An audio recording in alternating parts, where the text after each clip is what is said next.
અજાણતા થયેલા પાપની સજા પરમાત્મા ખબર જ નથી આપણને કે આ પાપ થયું છે. એવા એવા ઘણા કર્મો છે કે આપણને ખબર ન હોય, થઈ જાય.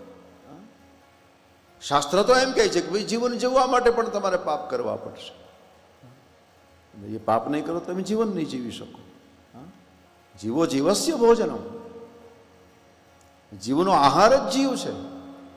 અને જેમાં જીવ નથી એ આહાર યોગ્ય છે જ નહીં.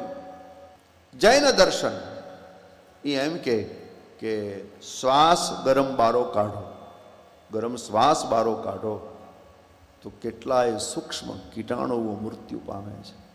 એટલા માટે મુનિઓ શું કરે, આડું કપડું રાખે અને શ્વાસ નીચે જાય, ઠંડો થઈને પછી બારો નીકળે.